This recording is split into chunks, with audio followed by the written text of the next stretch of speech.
Hi friends, നമസ്കാരം. എല്ലാ കൂട്ടുകാർക്കും നമ്മുടെ പുതിയ വീഡിയോയിലേക്ക് സ്വാഗതം. ഇന്ന് നമ്മൾ റാഗി പൗഡർ ഉപയോഗിച്ച് സൂപ്പർ ടേസ്റ്റി ആയിട്ടുള്ള റാഗി ലഡ്ഡു ആണ് തയ്യാറാക്കിയെടുക്കുന്നത്. റാഗി പൗഡറും ശർക്കരയും നാളികേരവും ഉപയോഗിച്ച് നമുക്ക് വളരെ സിമ്പിളായിട്ട് ഈ ഒരു ലഡ്ഡു തയ്യാറാക്കിയെടുക്കാവുന്നതാണ്. അപ്പോൾ നമുക്ക് കഴിക്കാൻ നല്ല രുചിയുള്ള ഈ റാഗി ലഡ്ഡു എങ്ങനെയാണ് തയ്യാറാക്കിയെടുക്കുന്നതെന്ന് കണ്ടു നോക്കാം. അതിനു വേണ്ടിയിട്ട് ഒരു പാനിലേക്ക് 2 ടേബിൾ സ്പൂൺ നെയ്യ് ഒഴിച്ചു കൊടുക്കാം. നെയ്യൊന്ന് മെൽറ്റായി വരട്ടെ. നെയ്യ് ഇപ്പോൾ മെൽറ്റായി വന്നിട്ടുണ്ട്. കുറച്ച് കാഷ്യൂ നട്ട്സ് ഇതുപോലെ ചെറുതായിട്ടൊന്ന് കട്ട് ചെയ്തെടുത്തിട്ടുണ്ട്. ഇത് നമുക്ക് നെയ്യിലേക്ക് ഇട്ട് കൊടുത്ത് ഫ്രൈ ചെയ്തെടുക്കണം. ഇവിടെ ഇപ്പോൾ കാഷ്യൂ നട്ട്സ് മാത്രമേ ഫ്രൈ ചെയ്തെടുക്കുന്നുള്ളൂ. കാഷ്യൂ നട്ട്സിൻ്റെ കൂടെ ഉണക്കമുന്തിരി, പിന്നെ നമുക്ക് ഇഷ്ടമുള്ള ഏത് നട്ട്സ് വേണമെങ്കിലും ചേർത്ത് കൊടുക്കാവുന്നതാണ്. ഇവിടെ ഇപ്പോൾ കാഷ്യൂ നട്ട്സ് പാകത്തിന് മൂത്ത് വന്നിട്ടുണ്ട്. ഫ്രൈ ചെയ്തെടുത്ത് ഈ കാഷ്യൂ നട്ട്സ് ഒരു ബൗളിലേക്ക് മാറ്റി വയ്ക്കുന്നുണ്ട്. ഇനി നമ്മൾ ഈ നെയ്യിലേക്ക് 1.5 കപ്പ് റാഗിപ്പൊടി ചേർത്ത് കൊടുക്കുകയാണ്. റാഗിപ്പൊടി 200 ഗ്രാം അളവിൽ എടുത്തിട്ടുണ്ട്. ഇനി നമുക്ക് ഈ റാഗിപ്പൊടി നല്ലതുപോലെ റോസ്റ്റ് ചെയ്തെടുക്കണം. റാഗിപ്പൊടി കരിഞ്ഞു പോകരുത്. അതുകൊണ്ട് തന്നെ ഗ്യാസ് ഒരു ലോ ഫ്ലെയിമിൽ കണ്ടിന്യൂസ് ആയിട്ട് ഇളക്കി കൊടുത്ത് നമുക്കിത് റോസ്റ്റ് ചെയ്തെടുക്കണം. നമ്മളിത് കണ്ടിന്യൂസ് ആയിട്ട് ഇളക്കി കൊടുത്ത് ഒരു 5-6 മിനിറ്റൊക്കെ ആവുമ്പോഴേക്കും നമുക്കിത് കറക്റ്റ് പാകത്തിന് റോസ്റ്റായിട്ട് കിട്ടും. അപ്പോഴേക്കും റാഗി നെയ്യിൽ മൂത്ത് വരുന്നതിൻ്റെ ആ നല്ലൊരു വാസന വരും. റാഗിപ്പൊടിയുടെ ആ ഒരു കളറും മാറി വന്നിട്ടുണ്ടാകും. ഇപ്പോൾ ഇവിടെ റാഗി ഒരു 5 മിനിറ്റോളം വറുത്തെടുത്തിട്ടുണ്ട്. റാഗി നെയ്യിൽ റോസ്റ്റ് ചെയ്തെടുക്കുന്നതിൻ്റെ നല്ലൊരു വാസന വരുന്നുണ്ട്. ഇത്രയും ആയിക്കഴിഞ്ഞാൽ ഇനി നമ്മളിതിലേക്ക് ചേർത്ത് കൊടുക്കുന്നത് ചിരകിയ നാളികേരമാണ്. നമ്മളിവിടെ 1 കപ്പ് അളവിലാണ് ചിരകിയ നാളികേരം ചേർത്ത് കൊടുക്കുന്നത്. നാളികേരം ചേർത്തതിന് ശേഷം നമുക്കിത് ഇളക്കി കൊടുത്ത് നല്ലതുപോലെ റോസ്റ്റ് ചെയ്തെടുക്കണം. ഗ്യാസ് ലോ ഫ്ലെയിമിൽ തന്നെ 1-2 മിനിറ്റ് നേരം നമ്മളിത് ഇളക്കി കൊടുക്കണം.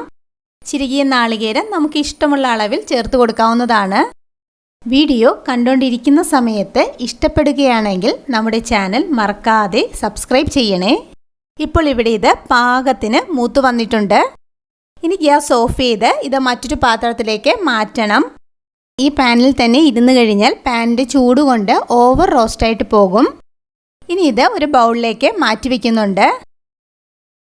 ഇനി നമ്മുടെ മധുരത്തിന് ആവശ്യത്തിന് വേണ്ട ശർക്കര ഉരുക്കിയെടുക്കണം.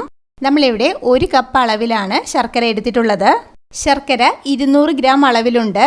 ഇനി ഇതിലേക്ക് 1/2 കപ്പ് വെള്ളവും കൂടി ഒഴിച്ചു കൊടുത്ത് നമുക്കിത് ഉരുക്കിയെടുക്കണം. ശർക്കരയുടെ അളവ് നമ്മുടെ മധുരത്തിനനുസരിച്ച് കൂട്ടിയും കുറച്ചുമൊക്കെ എടുക്കാവുന്നതാണ്. ശർക്കര ഉരുകി ഒരു നൂൽ പരുവം ആവേണ്ട ആവശ്യമില്ല. ഒരു നൂൽ പരുവം ആയാൽ നമ്മുടെ ലഡ്ഡു ഹാർഡായി പോകും. അതുകൊണ്ട് തന്നെ നമ്മളിത് തൊട്ടു നോക്കുമ്പോൾ സ്റ്റിക്കി ആയിട്ട് തോന്നുന്ന ആ ഒരു ടൈമിൽ തന്നെ ഗ്യാസ് ഓഫ് ചെയ്യണം. ഇപ്പോൾ ഇവിടെ ശർക്കര മെൽറ്റായി വന്നിട്ടുണ്ട്. ഇതിപ്പോൾ ഇവിടെ തൊട്ടു നോക്കുമ്പോൾ ഇതുപോലെ സ്റ്റിക്കിയായി വരുന്നുണ്ട്.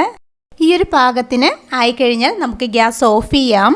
ഇനി നമുക്ക് ഈ ശർക്കര പാനി അരിച്ച് ഒരു സൈഡിലേക്ക് മാറ്റി വയ്ക്കാം. ഇനി നമ്മൾ നേരത്തെ റോസ്റ്റ് ചെയ്ത് വെച്ചിരുന്ന റാഗി നാളികേരം മിക്സിലേക്ക് ഏലക്കാപ്പൊടി ചേർത്ത് കൊടുക്കുന്നുണ്ട്. നമ്മളിവിടെ 7 ഏലക്കയാണ് പൊടിച്ച് ചേർത്ത് കൊടുത്തിട്ടുള്ളത്. മധുരം ബാലൻസ് ചെയ്യുന്നതിന് വേണ്ടിയിട്ട് അല്പം ഉപ്പ് ചേർത്ത് കൊടുക്കുന്നുണ്ട്. ഇനി നമ്മൾ നേരത്തെ ഫ്രൈ ചെയ്ത് വെച്ചിരുന്ന കാഷ്യൂ നട്ട്സ് ആണ് ചേർത്ത് കൊടുക്കുന്നത്. ഇനി ആദ്യം തന്നെ ഇതെല്ലാം കൂടി ഇളക്കി യോജിപ്പിച്ചെടുക്കാം. ഇത് നല്ലതുപോലെ മിക്സ് ചെയ്തതിന് ശേഷം നമ്മൾ നേരത്തെ ഉരുക്കി അരിച്ചു വെച്ചിരുന്ന ശർക്കരപ്പാനി കുറേശ്ശെ ഒഴിച്ചു കൊടുക്കണം. ശർക്കരപ്പാനി ഒഴിച്ചു കൊടുത്താൽ നമുക്കിത് നല്ലതുപോലെ മിക്സ് ചെയ്തെടുക്കാം.